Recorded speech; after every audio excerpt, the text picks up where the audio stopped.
74-75, on joue le titre, on termine deuxième du championnat, on joue le titre contre Saint-Étienne. Eh bien, on a joué à 10. On n'avait pas vu Paolo. On avait donné rendez-vous à 15 heures au stade Vélodrome, parce qu'on part à cette époque-là. On y allait en quart. 3 heures, on devait partir. 3h30. À 4 heures moins de quart, le président, on dit, bon, on y va. On part. Et sur l'autoroute, on voit, on voit passer une bagnole à 150 et tout, qui nous double. Et quelques instants plus tard, on voit Paulo César au bord de la route qui fait du stop. Et le lendemain, on a joué à 10. Il était sur le terrain, mais on ne l'a pas vu.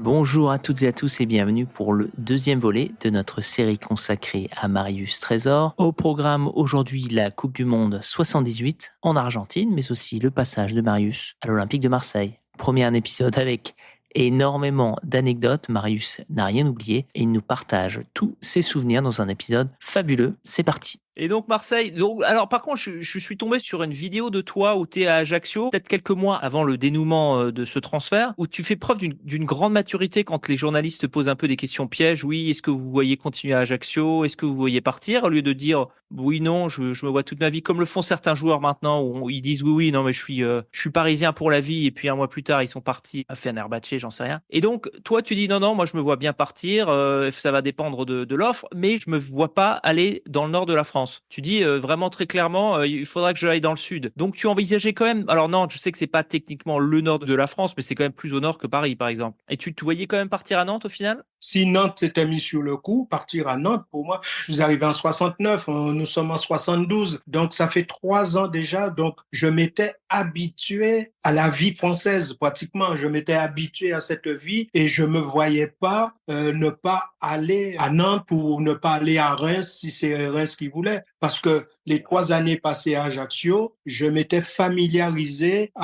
aux températures, à la vie, à tout. Mais ce qu'il y a, je dis que quand j'ai quitté la Guadeloupe, si j'étais arrivé à Valenciennes, jamais on Pour ne aurait pas les nommer, ouais. jamais on aurait entendu parler de Marius Trésor, parce que déjà l'entraîneur qui m'avait fait venir comme attaquant, celui de Valenciennes, on lui a promis un attaquant, il aurait tout fait pour que je reste attaquant. Et quand j'ai découvert ce football français, pour moi c'était pas la même chose qu'en Guadeloupe. Et comme avec mes capacités, ça m'a beaucoup aidé, mes capacités physiques, j'ai pu me sortir de pas mal de situations dangereuses en tant que défenseur. Donc, je pense que comme attaquant, on n'aurait pas entendu parler de Marius Trésor. Ouais, c'est intéressant. Ça joue sur quand même pas grand-chose, hein, mais c'est dingue. C'est dingue.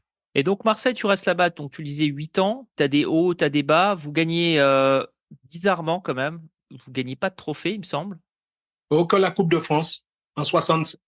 Voilà, vous avez la Coupe de France, mais malgré des effectifs super costauds, notamment les deux Brésiliens, qui ont l'air d'avoir laissé, tu en parles dans ton livre, hein, des anecdotes assez incroyables. Quand tu repenses à Paulo César et à Jairzinho, c'est quoi? Qu'est-ce qui te revient à l'esprit? Du spectacle avec Paulo César. Il y a un match que je n'oublierai jamais, c'est l'arrivée de Jairzinho. Le premier match où Jair est titulaire et qui a aussi Paulo César, parce que Paulo César est arrivé bien avant Jairzinho. Jairzinho est arrivé, je crois, début octobre, un truc comme ça. Et on joue contre Monaco. Ce match-là, je crois que le reste de l'équipe, si on avait une caméra, on aurait filmé les deux Brésiliens. Ça avait été un match extraordinaire qu'on gagne 4-1. Et je crois que Paulo César avait fait un festival. Il était marqué par un ancien Martiniquais qui jouait numéro 6. J'oublie parce que avec la vieillesse, j'oublie un peu son nom. Il avait joué. Je l'ai rencontré quelque temps après. Il m'a dit, j'ai jamais autant souffert sur un terrain que contre Paulo César. Il lui avait tout fait et il avait mis des caviars à Jairzinho, à qui il fallait pas demander trop pour les mettre au fond. Donc c'était vraiment un match. Nous défenseurs, on avait regardé jouer. Il y avait Albert Raymond aussi qui jouait devant avec l'équipe. On les avait regardés. C'était phénoménal. Mais malheureusement, surtout Paulo César n'était pas très sérieux, comme on demande à un footballeur de l'être. Je me Ça veut dire rappelle quoi, pas être sérieux dans les années 80? respecter la collectivité, les entraînements, être vraiment sérieux, faire ce qu'il faut. Un match où on jouait le titre contre Saint-Étienne en 74, ouais, 74-75, on joue le titre, on termine deuxième du championnat, on joue le titre contre Saint-Étienne. Eh bien, on a joué à 10 et on n'a pas vu Paolo. Pourquoi? Parce que on avait donné rendez-vous à 15 heures au stade Vélodrome, parce à cette époque-là, on y allait en car. Et on est attendu de 3 heures, on devait partir, 3h30, 4h moins de quart. À 4h moins de quart, le président qui venait avec, on dit bon, on y va, on part. Et sur l'autoroute, on voit passer une bagnole à environ 130, 140, non plus, 150 et tout, qui nous double et tout. Et quelques instants plus tard, on voit Paulo César au bord du terrain, au bord de la route, qui fait du stop. Qui fait du stop. Et le lendemain, comme on a joué à 10, il était sur le terrain, mais on l'a pas vu. Et l'entraîneur, c'est Coutinho, c'est un Brésilien aussi, et l'entraîneur ne peut pas se permettre de l'enlever parce qu'on se dit, à un moment, il va nous faire quelque chose. Et malheureusement, et on avait perdu 3-1. Il était coutumier du fait, donc il faisait un peu. Parce qu'on a eu sur le podcast certains joueurs qui nous racontaient combien il y avait d'autres joueurs qui pouvaient sortir jusqu'à 4 heures du matin et être performants le lendemain matin. Par exemple, Henri Michel, que tu as bien entendu côtoyer en équipe de France. Lui, c'était le roi de la fête. Mais c'était quand même lui qui menait le jogging le lendemain matin à l'entraînement, même s'il avait dormi 20 minutes. Paulo César, par contre, c'était pas le cas. Non, Paolo, c'est le mec, le jour où il est bien, il te fait un festival. Il te fait un festival, il est inarrêtable. Mais malheureusement, il n'est pas tout le temps. Il était très inconstant, quoi. Un peu inconstant. Et donc, quand on voit quand même l'équipe de 73, tu as Georges Carnus dans les buts, Bosquier, Trésor, Zvonka, Daniel Leclerc, Jakinovic, Josip Skoblar, Salif Keita, François Bracchi, c'est quand même une sacrée dream team. Ah oui, c'était une très belle équipe sur le papier. Et alors, à ton avis, qu'est-ce qui manquait pour que vous gagniez plus de titres? Beaucoup plus de constance. Ou peut-être que moi, je portais la guigne, parce que... Bon, ils n'ont pas gagné beaucoup plus après toi, hein, tu sais, donc pas vraiment. Non, mais je sais pas. C'est vraiment dommage parce que même ma dernière saison avec cette équipe où nous sommes descendus en Ligue 2, c'était terrible. Tu avais des joueurs qui voulaient pas venir jouer. On avait un garçon comme Didier Six. Didier Six, il a fallu une fois avec Jules Vinca qu'on aille le chercher chez lui pour qu'il puisse venir jouer parce qu'il voulait plus. Pourquoi il voulait plus jouer, Didier Six? Ah, je sais pas. Je ne sais pas. Donc 79-80, effectivement, vous descendez, vous avez une série assez terrible dans les 5 derniers matchs, vous n'aviez pas gagné un seul match, vous perdez un peu tous les matchs. Et donc il y avait une mauvaise ambiance dans l'équipe, si je comprends bien. Il y avait seulement Didier Six ou c'était un petit peu l'ensemble des joueurs? C'est pas un garçon qui peut faire perdre une équipe, c'est que les autres n'étaient pas aussi au niveau. On avait des garçons qui aimaient bien sortir, donc on peut pas mettre quelqu'un derrière eux pour savoir s'ils sont chez eux ou s'ils sont en boîte de nuit. Donc il y a des choses comme ça qui... Vous savez, à un certain moment, maintenant, les jeunes joueurs se marient pas beaucoup, mais nous, pour garder un sérieux, on se mariait beaucoup plus tôt. Oui, oui. Genre On à se 17-18 mariait beaucoup ans, plus les tôt. joueurs étaient Oui, quasiment déjà mariés. Ouais. je me suis marié, j'avais 22 ans. Est-ce que c'était un peu arrangé par les coachs? Est-ce que les coachs vous présentaient vos futures femmes comme à Auxerre ou pas du tout? Ah non, non, non, non, c'est pas Guy Wu, non, non. Ouais. Non, à Marseille, c'était pas, non, il n'y avait pas Guy Wu. Bon, moi, je me suis marié à Ajaccio. D'accord. Avec une Corse? Avec une Ah, avec une Corse. Marseillaise. Ah bon, je croyais que c'était une Marseillaise. Le père est corse, la mère était marseillaise, la grand-mère était en Corse. Et quand je l'ai rencontrée, elle était chez sa grand-mère. Quand le papa a su qu'elle sortait avec un black, elle n'était pas belle à voir le lendemain. Ah bon? Ah ouais, il avait fracassé. Oh, oh là là. Ah bon? Et tu dis que tu n'as jamais été victime de racisme à part Angoulême? Ouais, il y a eu cette petite période quand même. Ah, mais moi, quand je l'ai rencontré pour la première fois, qu'on a discuté, parce qu'il avait questionné les dirigeants d'Ajaccio, il avait questionné où j'allais manger. On mangeait à midi, ça s'appelait le bœuf en daube. Il avait questionné tout le monde pour avoir leur opinion sur moi. Mais il avait déjà Oh là là. fracassé sa fille Oh là là. dès qu'il a su qu'elle sortait avec un black. Mais sachant que tu es quand même, on va dire, un euphémisme plutôt costaud, comment est-ce que tu as réagi à ça, toi? T'es allé lui parler le lendemain matin au papa ou à ton futur beau-papa ou... Elle dormait pas avec moi, hein. Elle était encore chez sa grand-mère. Donc lui, il est arrivé chez la grand-mère quand on lui a dit ta fille sort avec. Et elle était méconnaissable le lendemain. Et je l'ai vu le père quelques jours après. Et il m'a dit donc qu'est-ce que vous comptez faire avec ma fille et tout. J'ai dit moi j'aime bien votre fille. S'il faut, je peux l'épouser. Et là, ça s'est calmé de suite. C'est quand même une période, heureusement, j'espère, j'imagine, révolue, ce genre de... Je sais même pas quoi dire. Je sais pas. Et après, ça s'est bien passé avec ton beau-père? Ah oui, oui, sans problème. Achille, qui nous a quittés, Achille et Guita, les deux.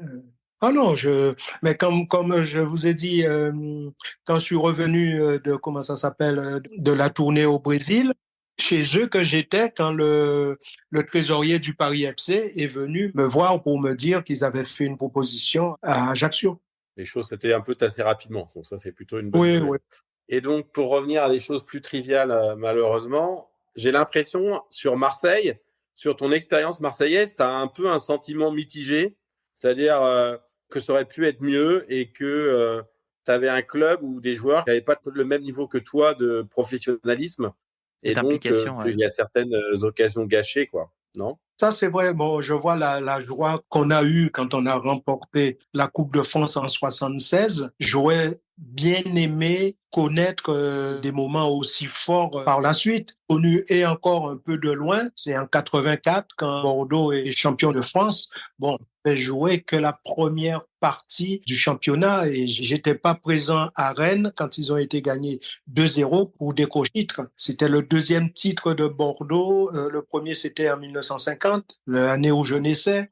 Et en 84, j'arrêtais le foot pratiquement. Donc, Et donc, l'expérience marseillaise se termine pas super bien. Tu l'expliques un peu de manière sibylline qu'ils essayent de te savonner un petit peu la planche. Ils répandent des rumeurs. Quand tu discutes avec Aimé Jacquet, il te demande si partir à Bordeaux, ça va être un problème par rapport à la boîte de nuit que tu possèdes. à Carpentras. Quoi? Mais qu'est-ce que c'est que cette histoire? Alors là, je suis pas au courant. Vas-y, est-ce que tu peux élaborer cette histoire, Marius? Le président Claude Bèze m'appelle. Pourtant, on n'avait pas de portable, mais je sais pas comment il a fait pour avoir mon numéro personnel. Il m'appelle et il me dit, je suis Claude Bèze, président des Girondins de Bordeaux, et je sais que tu es en fin de contrat avec l'OM et j'aimerais bien t'avoir avec nous pour la saison 80-81. Il me dit ça et il me dit, mais on a changé d'entraîneur. Le nouvel entraîneur, ça va être Aimé Jacquet et j'aimerais que tu aies une conversation avec lui et selon comment ça se passe, ou tu viens chez nous ou tu ne viens pas. Donc, il m'a donné le téléphone de Mémé.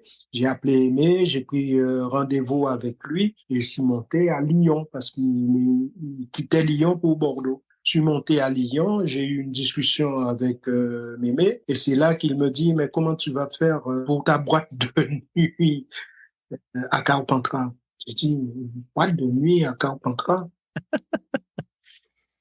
Première nouvelle, c'est vrai, j'ai été dans une boîte à Carpentras, mais c'est un ami qui était ami avec la personne qui venait d'ouvrir cette boîte, qui m'avait, pour l'inauguration, invité. C'est la seule fois où j'ai été à Carpentras. Je dis, mais qui c'est qui? Je ne vois pas qui vous a Et moi, propriétaire d'une boîte de nuit.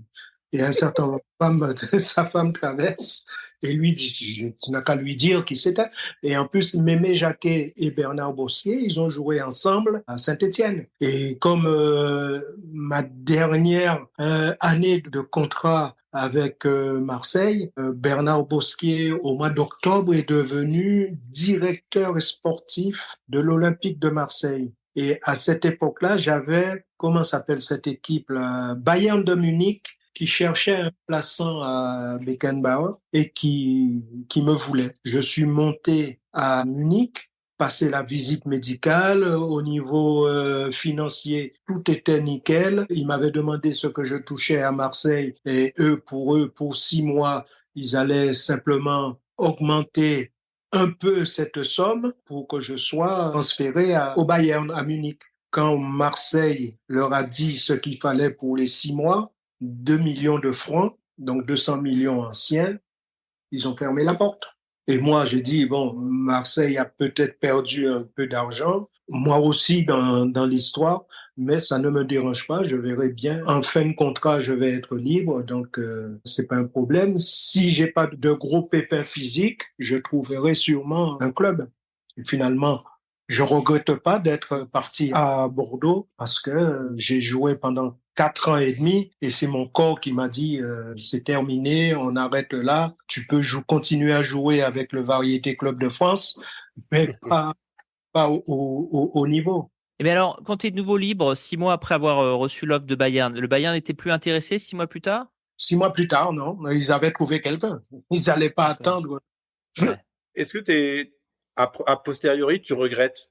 Alors, tu dis non parce que Bordeaux, ça a été exceptionnel, mais est-ce que ça aurait pas été sympa quand même, une petite expérience à l'étranger? Je ne sais pas, je ne sais pas. Je connais très bien le football français parce qu'à mon époque, on ne voyageait pas beaucoup. Le football français n'était pas très renommé sur le plan international. Donc, pour moi, c'était quelque chose d'assez extraordinaire de rester en France. Et à part le Bayern, alors, et la raison pour laquelle je te pose cette question, c'est qu'on a eu d'anciens internationaux comme toi, dont notamment Maxime Bossis. Max. Ah oui, magnifique le maillot derrière. Notamment Maxime Bossis qui devait partir à l'Inter de Milan, c'est ça, Guillaume, si je me souviens bien. Oui, il y avait des propositions de l'Inter de Milan, sauf qu'il ne l'a jamais su. Parce qu'il passait directement par... Voilà, oui, il était directement directeur sportif et les directeurs sportifs ne transmettaient jamais les infos. Ouais, ils transmettaient pas les infos et je crois qu'il y en a eu d'autres comme ça. Donc, toi, en tout cas, le Bayern de Munich, tu étais au courant, mais est-ce qu'il y a d'autres clubs étrangers qui auraient pu être intéressés, mais dont tu n'as finalement jamais eu l'occasion d'explorer? Moi, j'avais failli à un certain moment, c'était un club anglais qui m'avait approché. Je crois que c'était Nottingham Forest. Ah oui, qui était dans les années 70, c'est un super club, hein, il gagne la Coupe d'Europe. Ouais. 2 fois de suite. Mais je dirais que à cette époque-là, le foot anglais, j'étais pas le seul club anglais que j'aurais aimé fréquenter, et j'espère qu'ils vont être champions cette année, c'était Arsenal. J'adorais la façon de jouer de cette équipe et je me voyais bien faire mais bon, à cette époque-là, comme les Français ne voyageaient pas beaucoup, on préférait rester. Le premier qui est parti du football français, je crois, c'est Copa, qui est parti comment on appelle ça? Et Lucien Muller aussi, je crois, au Real de Madrid. Après, à mon époque, il y a Didier Six. Didier Six, il est allé un peu partout, ouais. Oui, qui a même changé de nom en Turquie, Dundarziz, au lieu de Didier Six. Gilbert Gress aussi. Gilbert Gress, est-ce qu'il Gilbert Gress, ouais, le premier qui est parti en Allemagne. À Marseille? Oui, j'ai joué avec lui à Marseille. Ouais. D'accord. Mais on s'entendait pas très bien. Ah bon? Il est fou, hein. Je pense qu'il est fou. Comment est-ce possible de ne pas s'entendre avec Gilbert Gress? Moi, je suis alsacien, c'est pour ça que je demande. Parce qu'il est fou. Parce qu'il est tout simplement fou. Je ne sais pas. Moi, je vois son truc là. Bon, peut-être que quand on était à Marseille, ma façon de faire ne lui plaisait pas.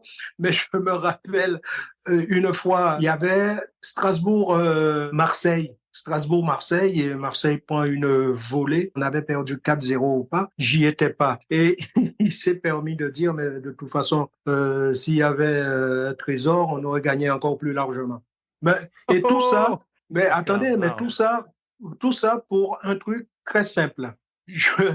On joue contre le Luxembourg avec l'équipe de France. Il y avait Battenet qui était blessé, il y avait Michel Platini qui n'était pas là, il y avait au moins 3 ou 4 titulaires qui n'étaient pas là. On gagne 3-1 et à la fin du match, les journalistes viennent te poser des questions et tout. Bon, moi j'ai dit c'est vrai qu'on n'a pas fait un grand match, mais il faut pas oublier que Platini n'était pas là, que Battenet n'était pas là, qu'il y avait des titulaires habituels qui ne jouaient pas. Et celui qui remplaçait Platini, c'était Piasecki, malheureusement, qui nous a quittés.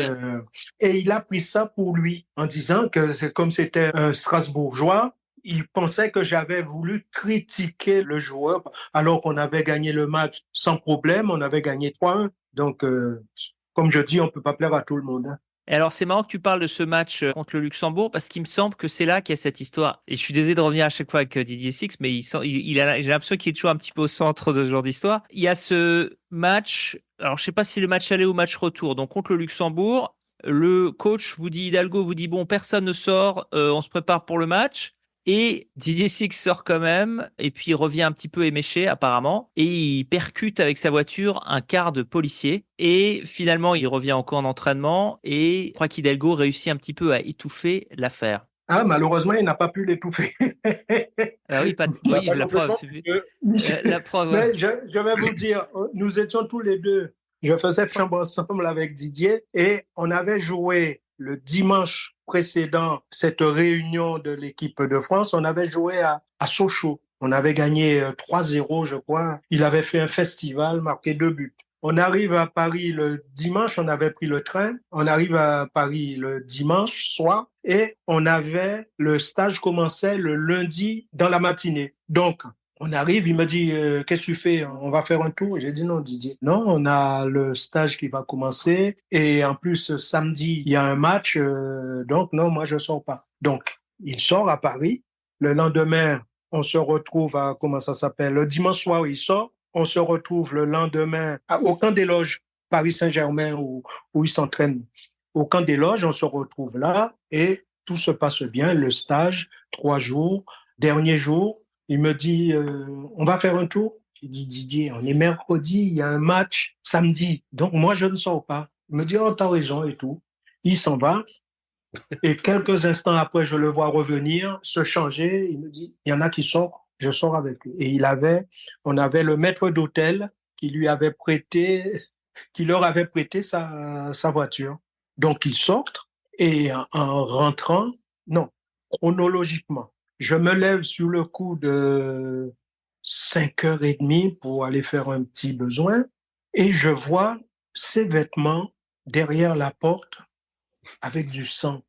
Moi, la première waouh. chose qui m'est venue à la tête, j'ai dit, il a dû rencontrer une gonzesse, accompagner et il s'est castagné et tout. Et vers 7h, j'ai Christian Lopez qui vient me voir dans ma chambre. Il me dit, où il est Didier? Je dis, je sais pas, je me suis réveillé jusqu'à présent, je ne sais pas. Je lui dis, qu'est-ce qui se passe? Il me dit, Hidalgo, Michel va vous le dire tout à l'heure. Et c'est là que Michel nous a dit, vous essayez de garder ça pour vous, on va essayer de faire en sorte que l'affaire ne s'ébruite pas.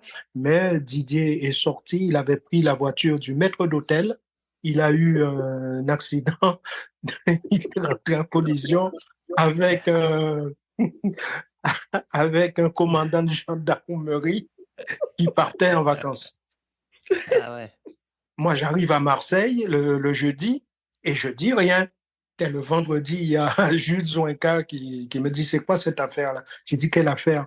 Donc, je lui explique, je dis, Michel Hidalgo nous a dit de ne pas en parler, qu'ils allaient essayer d'étouffer ça. Mais quand il est arrivé à la gendarmerie, il y avait des journalistes qui cherchent des petites histoires et tout. Et quand ils l'ont reconnu, voilà.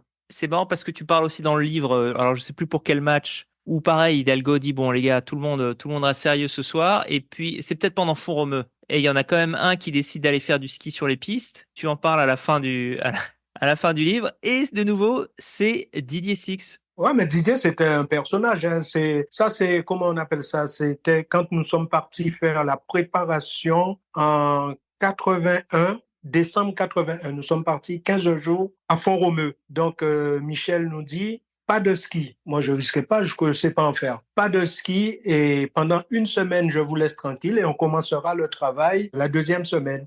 Comme tu as dit, hein, il y a Didier, il n'était pas le seul à être sorti faire du ski et de suite, Michel Hidalgo, le lendemain, nous a dit, maintenant, on commence le travail au lieu de rester encore un peu au repos. D'accord, donc il n'y a pas eu de répercussions au final. Non, non, non, non.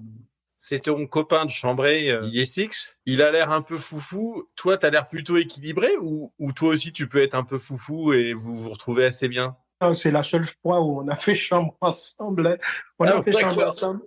Non, on a fait chambre ensemble simplement parce qu'on revenait de Sochaux où on avait joué ensemble. Et voilà, c'est tout. Mais le stage en lui-même, c'était lundi, mardi, mercredi et le jeudi matin, on partait dans nos clubs. C'est pas ton copain de Chambray habituel, c'était par hasard que tu t'es Oui, retrouvé avec les deux Bordelais ensemble, voilà. Bordelais. Marseillais. Les deux Marseillais ensemble, ils avaient trouvé ça beaucoup plus simple pour eux. C'était qui normalement ton copain de Chambray en équipe de France? Nanar Lacombe, quand nous sommes partis avec l'équipe de France en 77, on a fait Argentine-Brésil et c'est avec lui que je partageais la chambre. Et c'est un peu à cause de lui que tu as commencé à fumer, si je comprends bien aussi. Ah non, non, pas à cause de Nanar, il fumait pas. D'accord. Nanar Lacombe ne fumait pas. Non, moi j'ai commencé à fumer à Ajaccio. C'est quand je suis arrivé à Ajaccio, en jouant, j'ai appris à jouer au tarot. En même temps, j'ai appris à fumer. Parce que non, mais à cette époque-là, c'était important pour le haut niveau. Il fallait apprendre à fumer. Maintenant. C'est pas comme maintenant. C'était pas l'avion. Tu prenais le bus pour aller à Saint-Étienne.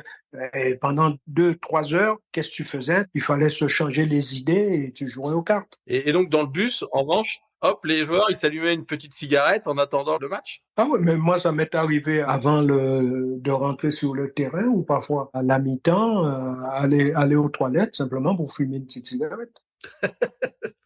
Mais ça se faisait beaucoup. Je sais que c'est pas bien. Ça se faisait à l'époque, ouais.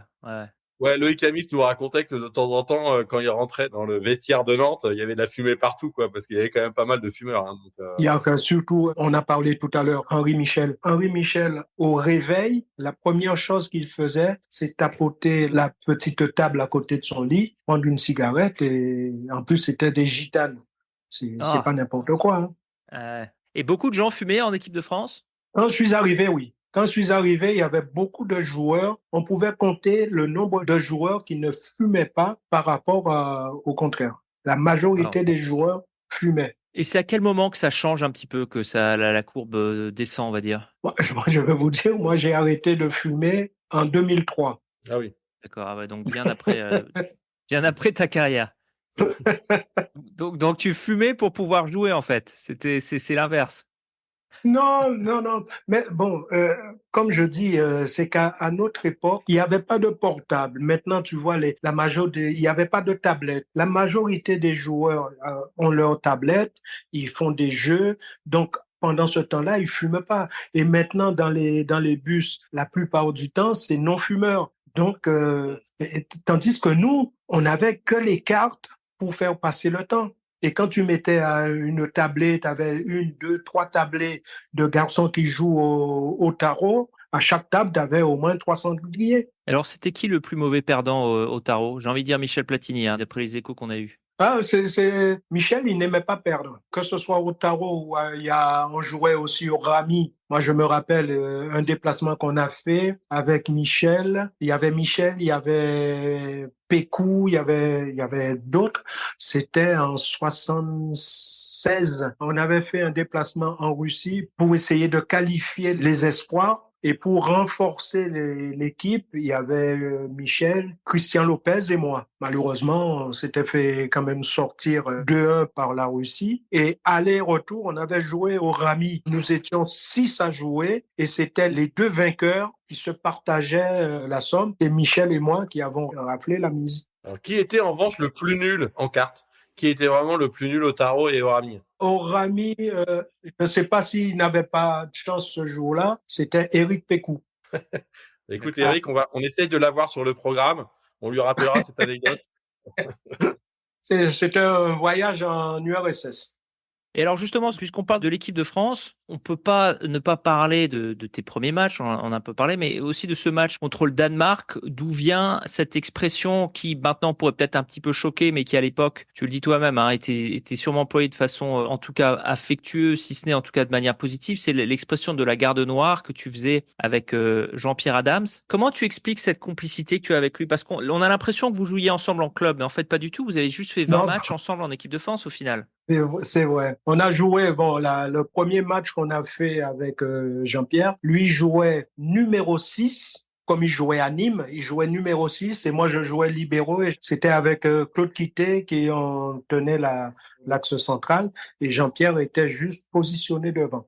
Cette expression est venue en 74 après la Coupe du Monde où la Pologne avait terminé 3e de cette Coupe du Monde Allemagne. Et il se passe la chose suivante. On joue, il y a un match programmé au mois de septembre entre la Pologne et la France. Et le sélectionneur, on l'appelait Tati. Et Stéphane Kovacs, c'était lui l'entraîneur. Et on gagne 2-0. Et après le match, en conférence de presse, les journalistes posent la question et il leur dit à un certain moment, de toute façon, ce soir, on a gagné parce qu'on avait notre garde noire. Et c'est comme ça que l'expression garde noire, jusqu'à présent, il y a des gens que je rencontre qui savent pas que Jean-Pierre est parti et qui me disent, mais ton copain de la garde noire, est-ce qu'il est toujours... Donc, c'était très simple. Ouais. C'est resté dans le... Effectivement, Et maintenant... pourtant, on n'a pas fait beaucoup de matchs ensemble. Je crois que le dernier match qu'on a fait ensemble avec Jean-Pierre, justement, c'était contre le Danemark, au Danemark, où on fait 1-1. Ouais, je crois que vous avez joué en tout et pour tout 20 matchs, je crois, une vingtaine de matchs, pas plus. Mais Donc, c'est marrant, effectivement, comme tu C'était dis. quand même pas mal à l'époque, puisqu'il y avait 2 matchs, il y avait un match tous les 6 mois de l'équipe de France, j'exagère, mais 20 matchs, ça faisait quand même... là, tu aurais 276 sélections, Marius.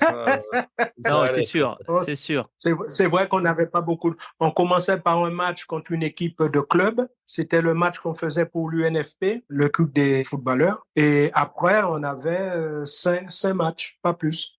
Ouais, c'est Quand ça. tu vois maintenant le la nombre France de se matchs. qualifiait jamais. Ouais, exactement. Déjà, il y avait il y a plein de matchs amicaux maintenant, il y a des nouvelles compétitions, et surtout, la France se qualifiait jamais pour le championnat d'Europe. Donc, Non, ça te faisait entre non. 3 et 5 matchs en moins. Ouais, On n'avait pas exactement. beaucoup de matchs. Et puis, tu avais moins de nations à affronter. Hein. Oui. Grâce à l'URSS. Et l'URSS. Et à la Yougoslavie. La Yougoslavie, L'URSS, c'est le pays. la Yougoslavie. Exactement. Hein. T'as moins de nations à affronter, t'avais moins de nations à affronter à ce moment-là. Et puis, c'était pas Saint-Marin, Gibraltar et les îles Féroé, ça n'existait pas non plus. Hein. Et Andorre. Ouais. Effectivement, tous les matchs étaient des matchs âpres, à part peut-être le Luxembourg ou éventuellement Chypre. Il n'y avait pas de match facile où tu pouvais claquer 12 buts comme les matchs contre le Kazakhstan, par exemple. Et donc, il y a cette première grande compétition, la première pour la France depuis 66, en tout cas la première avec une équipe et un sélectionneur où il y a une certaine consistance, puisque 66, on avait justement eu ton ancien coéquipier Gilbert Grèce qui disait qu'il y avait 3 sélectionneurs et que chacun avait une vision différente de l'équipe. 78, en revanche, c'est Hidalgo qui est aux commandes. Et c'est un petit peu le passage de témoin, en tout cas nous qui avons eu pas mal de tes anciens coéquipiers. C'est un peu le passage de témoin entre la génération de Henri Michel et la génération de Platini qui commence à prendre le pouvoir. Toi, tu es vraiment, je dirais presque de manière symétrique, vraiment à mi-chemin entre les deux, puisque tu as beaucoup joué, tu joues 5 ans avant et tu vas jouer 5 ans après en équipe de France. Quels sont tes souvenirs de cette Coupe du Monde qui finalement au total est pas mauvaise, mais qui nous en tout cas qui ne connaissions pas, Guillaume et moi on connaissait pas du tout cette compétition. Plus on interroge tes anciens coéquipiers, plus on voit un petit peu les conditions d'époque et plus nous on se dit vraiment qu'avec un poil de réussite, la France aurait pu aller loin parce qu'elle avait quand même un effectif magnifique. Mais 78, disons que la malchance qu'on a eue, c'est d'être avec le pays organisateur comment ça s'appelle? Dans notre poule, on avait la Hongrie, l'Italie et l'Argentine, le pays organisateur, donc qui était pratiquement intouchable. Je vois le premier but qu'on prend dans ce match, il y a Louquet qui est lancé dans la surface sur le côté gauche. Moi, je tacle Lui, il loupe complètement sa frappe et le ballon vient me toucher la main et derrière moi, il n'y a pas un Argentin capable de récupérer le ballon. Je crois, il y avait Patrick Battiston derrière moi. Donc, c'est un Français qui était derrière. Donc, je me demande comment l'arbitre peut penser que je mets la main exprès pour empêcher le ballon de passer. C'est quand tu tacles, tu as toujours une main qui traîne. Voilà. Et lui, comme il frappe mal le ballon me passe entre les jambes, mais ma main qui est posée par terre, le ballon le touche. S'il y avait un Argentin derrière moi, qu'il siffle le penalty, c'est normal. Mais derrière moi, il y a joueur français. Il n'y a pas d'Argentin, mais la Coupe du Monde se passait là-bas. Donc voilà. Ouais, on est un peu sur un arbitrage. Ouais, encore un peu plus fou dans cette histoire, c'est que l'arbitre, apparemment, va voir l'arbitre de touche pour demander si ça s'est passé à l'intérieur ou à l'extérieur de la surface. Donc, c'est-à-dire que l'arbitre n'avait en fait rien vu, mais qu'il avait déjà décidé qu'il allait avoir un penalty, mais il veut quand même confirmer avec l'arbitre de ligne pour savoir est-ce que ça s'est passé à l'extérieur de la surface ou à l'intérieur. L'arbitre, au départ, il signale corner. Il signale le corner et c'est son juge de touche qui secoue son drapeau et il va le voir. Et à partir de là, il lui dit c'est la main. Donc, même, c'est pas le seul coup qu'ils ont fait. Hein. Même lors de la finale contre la Hollande, ils ont tout fait pour que le Brésil, avec la complicité des arbitres, pour que le Brésil soit éliminé. Donc, Et puis le match contre le Pérou, qui est remporté 6-0 par l'Argentine, avec le président argentin qui va voir les Péruviens à la mi-temps, ou avant le match, je ne sais plus, dans les vestiaires. Enfin, effectivement, cette Coupe du Monde 78. Donc au-delà du match contre l'Argentine, vous avez ce match contre les Italiens, vous êtes dans le même hôtel que les Italiens, ce qui, d'après toi, n'a pas aidé pour préparer ce match de la façon la plus optimale. Ça a été une catastrophe parce que nous, presque un an avant, en 77, on va, avant de savoir si on va être qualifié ou pas, on fait une tournée, on joue contre l'Argentine et on joue contre le Brésil. L'Argentine, nous sommes à l'Hindou Club. Donc, le président Michel Hidalgo nous dit, si on se qualifie, c'est ici qu'on sera. Donc, pour nous, il n'y a pas de problème, tout va être retenu. Et en plus, c'était super, on était bien là-bas et tout.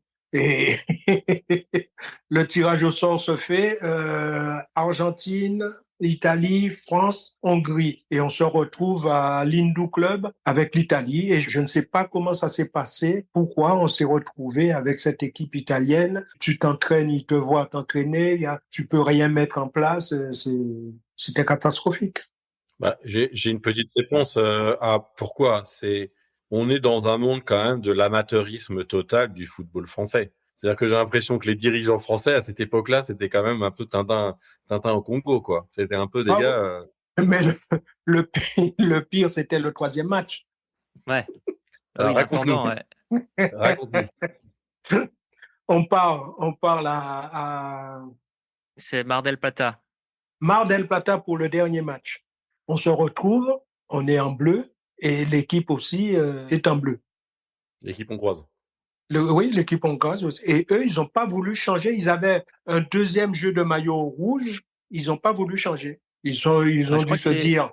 Je crois que c'est le gardien. Le gardien dit non, moi je veux garder mon maillot rouge. Et effectivement, comme tu dis, il voulait disqualifier. Donc, mais ils avaient un autre jeu. Le gardien aurait pu mettre un autre maillot, mais c'est lui qui n'a pas voulu changer. Et le club n'a rien fait pour l'obliger à changer, se disant, si le match ne se fait pas, on terminera devant la France. Et à l'arrivée, ça a coûté bonbon à l'équipe de France. Et finalement, on a joué des bas rouges, short bleu et un maillot vert et blanc. On a été la risée parce que le match a eu plus d'une heure de retard et tout. On a joué avec un jeu de maillot de junior. Ah ouais. Est-ce que tu l'as toujours, ce maillot? Non, mais on leur a rendu leur maillot. Hein. Ah C'était bon, le jeu. Jeannot Lopez nous a raconté combien il avait honte de porter ses maillots parce qu'il était. D'abord, c'était des maillots de junior, hein, donc ils étaient un peu serrés. Ouais. Il y en avait certains qui avaient des trous. Et que du coup, il gardait il dit, si vous regardez bien sur les hymnes, on a notre survêtement qui est vraiment monté jusqu'au cou parce qu'on avait honte Cette heure interminable pendant laquelle vous n'avez pas de maillot, qu'est-ce qui vous vient par la tête? Est-ce que vous êtes en train de vous dire c'est vraiment la honte totale ou est-ce que tu dis bon, on va jouer un match de foot, c'est pas grave, c'est le problème des dirigeants? Comment toi tu vois le truc? Oh, j'ai pas voulu, comment dirais-je encore, accabler les dirigeants. Bon, feu monsieur Henri Patrel, qui avait toujours été très sympa avec nous, il avait fait une bêtise. Il a amené que des jeux de maillot bleu au lieu d'amener, nous c'était bleu, rouge ou blanc. Donc il aurait pu, mais ils ont pas regardé, ils ont fait ça à la va-vite, je ne sais pas. À Mais nous, la française de on n'a l'époque. pas, on n'a pas voulu l'enfoncer plus que ça. Est-ce que tu as des souvenirs de ta chambre dans l'hôtel? Parce qu'il paraît qu'en plus, ce que je comprends, c'est que vous n'aviez pas nécessairement les plus belles chambres de l'hôtel, mais au contraire, les chambres les plus vétustes comparées aux Italiens. C'était des Où chambres ça? mansardes à l'Hindou Club. Pour ça, je peux pas vous le dire. Je me rappelle de la tournée qu'on a fait. C'est à peu près les mêmes chambres qu'on avait. Parce qu'une année avant de jouer contre la Bulgarie pour se qualifier, on avait fait la tournée et nous étions à l'Hindou Club.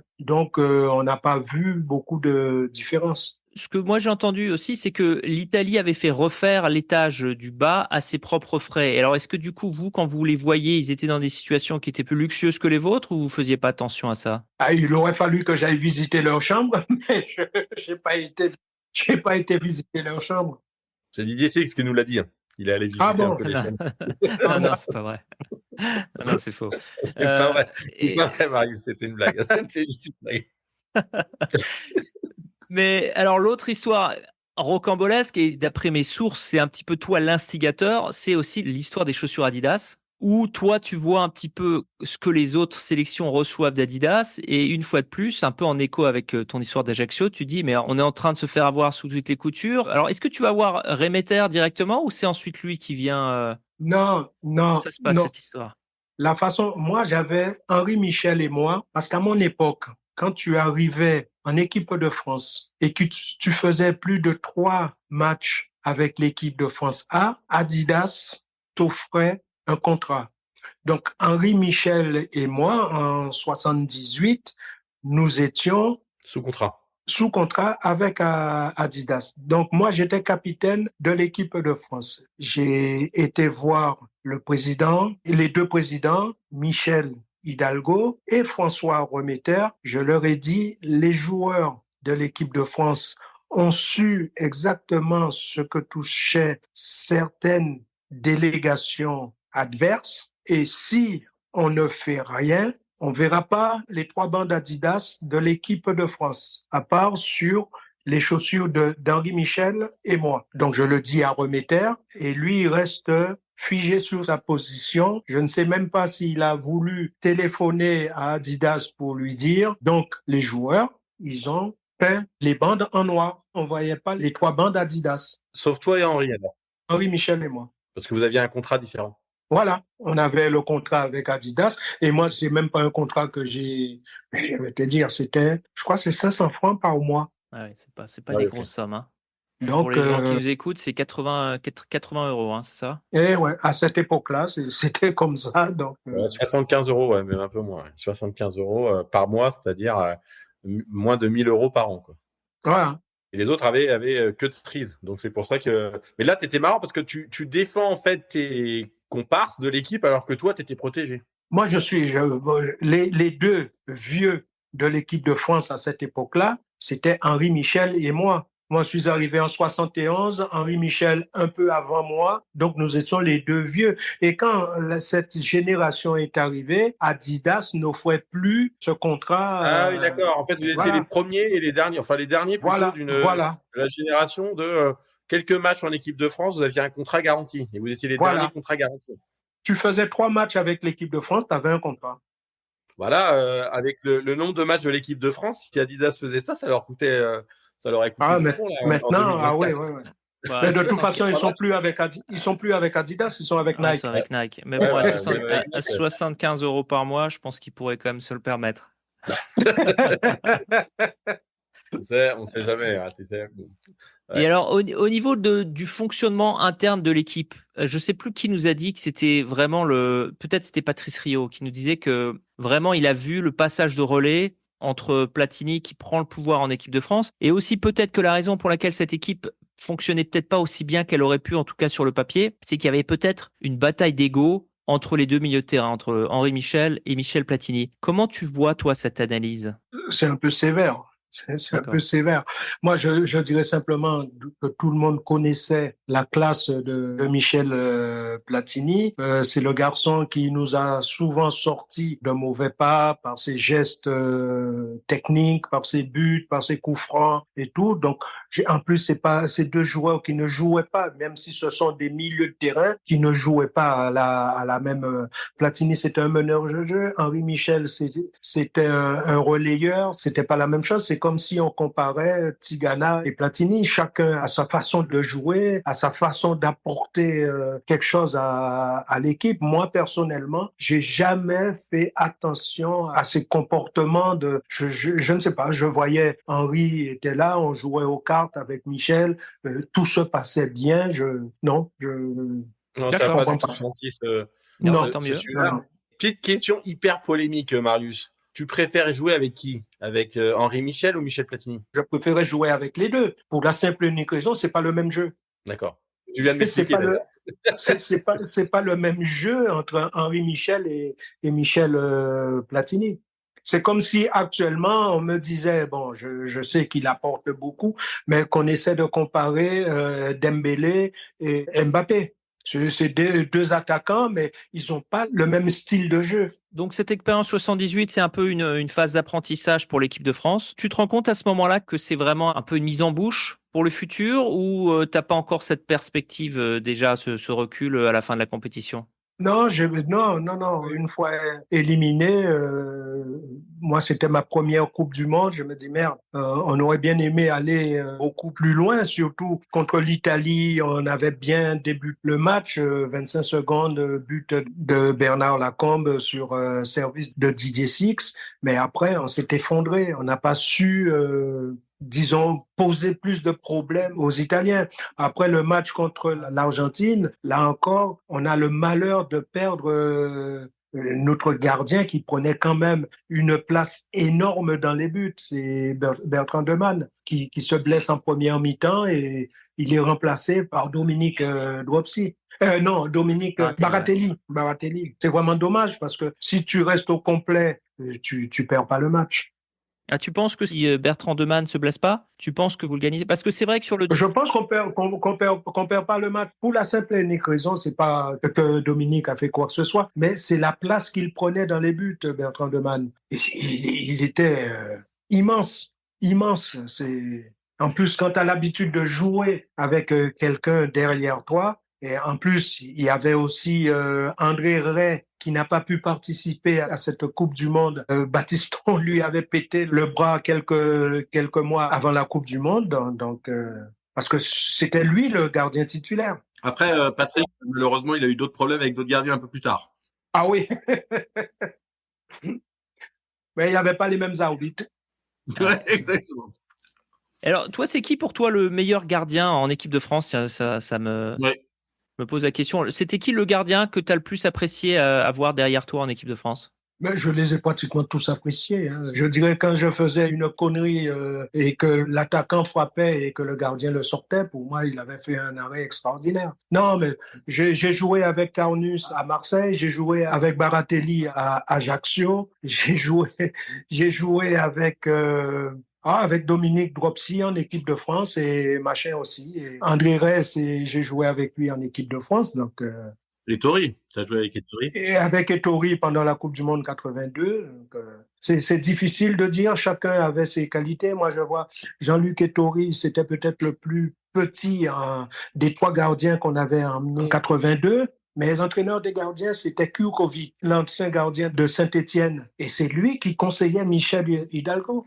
Parce que Ettori avait fait à l'entraînement, il le sentait beaucoup plus travailleur à l'entraînement avec Kurkovic. Et c'est pour ça, quand Michel Hidalgo demandait qui qui est le meilleur gardien actuellement, et Kurkovic lui disait par rapport au travail, c'est Jean-Luc Ettori. Et les deux autres, comme ils n'ont pas été nommés lors du premier match, et après, je crois qu'ils ont laissé tomber. C'est intéressant que tu en parles. On a eu Ettori, on a eu Baratelli, on n'a pas eu Castaneda. Je crois qu'il n'y avait pas des très bonnes relations entre Kurkovic et Castaneda, puisque Castaneda remplace Kurkovic en milieu de saison. À Saint-Étienne. Ouais, à Saint-Étienne. Et puis du coup, ensuite, Kurkovic n'est plus titulaire. Toi, j'ai cru comprendre, on a cru comprendre en parlant avec pas mal de tes anciens coéquipiers, qu'Hidalgo avait un petit peu un cercle de confiance autour de lui, avec lesquels ils échangeaient des idées. Il y avait Bossis, il y avait Giresse, il y avait Platini, il y avait, je crois comprendre, toi aussi. Est-ce qu'il discute de son choix de gardien en 82 avec vous? Moi, personnellement, jamais. Michel nous réunissait, on commençait la discussion, mais c'est toujours lui qui se gardait le choix. Le choix final, c'est toujours lui. On était là, on écoutait le truc. Il y a des joueurs, il paraît que Larios aurait écrit un bouquin où il disait que s'il n'a pas été titulaire en équipe de France, c'est à cause de Platini et moi. Moi, je vois pas ce que j'avais à dire à Michel Hidalgo par rapport à Larios. Moi, j'ai rien à dire. Je joue défenseur, je suis titulaire en équipe de France. Eh ben moi, j'essaie de rendre la confiance qu'on me fait en me titularisant. Moi, j'ai jamais demandé. Je me rappellerai une fois, Italie-France à Naples, où on fait 2-2.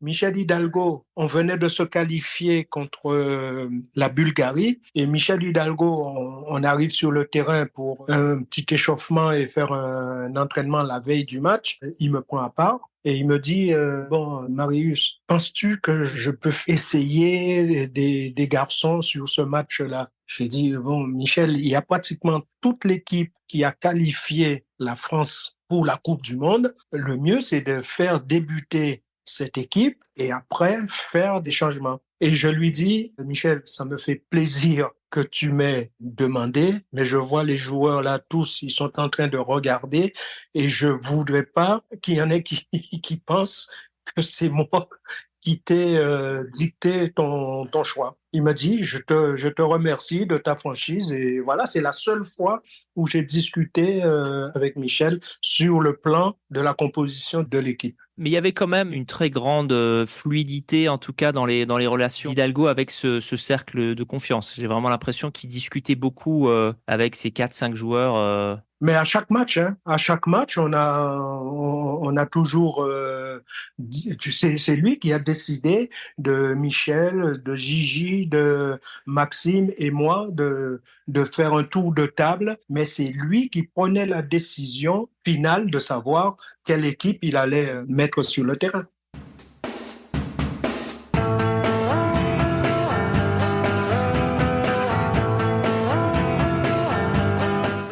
C'est la fin de ce deuxième épisode avec Marius Trésor. On se retrouve la semaine prochaine pour l'épisode que vous attendez tous. On parlera bien entendu de la Coupe du Monde 82 et de Séville, cette nuit inoubliable, magique, sublime, tragique, pathétique. Marius n'a rien oublié. On vous promet un épisode fantastique. Vous pouvez nous retrouver sur les réseaux sociaux ou sur notre site web www.lepodcastdeslégendes.com. Pour continuer l'expérience podcast des légendes, vous pouvez aussi retrouver des interviews que nous avons fait en live sur notre page Facebook. Dernièrement, nous avons eu Maxime Bossis. Il y en aura d'autres, c'est promis. On se retrouve la semaine prochaine. Merci de votre fidélité au podcast des légendes.